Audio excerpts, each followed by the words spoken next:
গুলি চালিয়েছিল। 13 জন কিন্তু আমাদের কংগ্রেস কর্মী তখন মারা গিয়েছিলেন।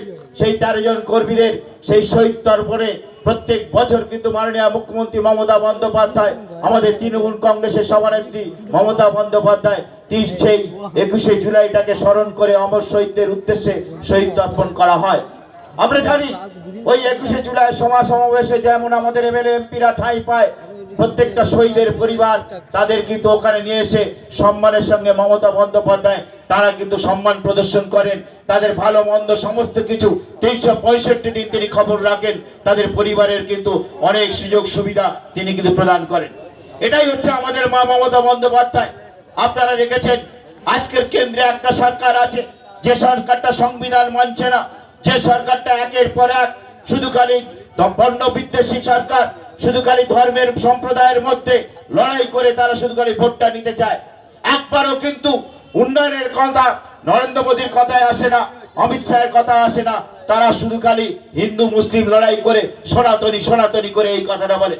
কারা বেশি সনাতনী? এখানে জয়দেবদা আছেন, বাপি হালদার আছেন, আমি অলোক জলদাতে হিন্দু সন্তান আছি। অবশ্যই আমরা কিন্তু এই হিন্দুত্ব আমরা কিন্তু এই বিজেপির কাছ থেকে শিখতে হয় না। আমরা হিন্দুত্ব শিখি রামকৃষ্ণ পরমহংসদেবের কাছ থেকে, আমরা হিন্দুত্ব শিখি স্বামী বিবেকানন্দের কাছ থেকে।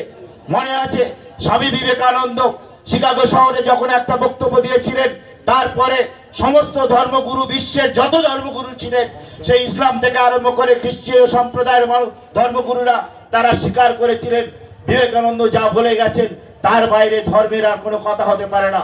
সেই বিবেকানন্দকে আমরা কিন্তু সামনে রেখে আমাদের তৃণমূল কংগ্রেস দল আমরা সেই হিন্দুত্বটাকে কিন্তু মেনে চলি। আজকের আমাদের দেখুন বক্তব্য দীর্ঘায়িত করবো না, আমাদের এখানে কিন্তু অনেকেই আছেন, জেলা সভাপতি থেকে বাপি হালদার আমাদের মাননীয় সাংসদ থেকে আছেন, তারা তাদের বক্তব্য করবে। সুতরাং একটা কথা আমরা বলবো যে আজকে যারা নতুন করে আমাদের তৃণমূল কংগ্রেসে জয়েন করেছেন, আমাদের শঙ্করপুরে যারা পুরনো কর্মীরা আছে, অবশ্যই নতুন পুরনো কর্মী ভেদাভেদ ভুলে গিয়ে সবাই একের সঙ্গে আমরা কাঁধে কাঁধ মিলিয়ে আমরা তৃণমূল কংগ্রেসটাকে আরো বেশি শক্তিশালী করব। আর উন্নয়নের ক্ষেত্রে আপনারা জানেন সুন্দরবনের তরফ থেকে এবং আমি বিধায়ক হিসাবে আমাদের সাংসদ বাপি হালদার মহাশয় তিনিও আমাদের মানবেন্দ্র দাস সভাপতি হিসাবে আমরা কিন্তু অনেকটাই শঙ্করপুরের আবাদ ভগবানপুর শঙ্করপুর অনেকটাই কিন্তু আমরা উন্নয়নের চেষ্টা করছি। মমতা বন্দ্যোপাধ্যায় অভিষেক বন্দ্যোপাধ্যায়ের নির্দেশে সারা পশ্চিমবঙ্গে যেমন উন্নয়ন হবে, শঙ্করপুর আবাদ ভগবানপুর তার থেকে বঞ্চিত হবে না। এই কথা আগামী 21শে জুলাই সবাইকে আমাদের ধর্মতলা যাওয়ার আহ্বান জানিয়ে আমার বক্তব্য শেষ করছি। জয় হিন্দ, বন্দে মাতরম, তৃণমূল কংগ্রেস জিন্দাবাদ, মমতা বন্দ্যোপাধ্যায় জিন্দাবাদ, অভিষেক বন্দ্যোপাধ্যায় জিন্দাবাদ, মামাটি মানুষ জিন্দাবাদ, তৃণমূল কংগ্রেস জিন্দাবাদ। ধন্যবাদ।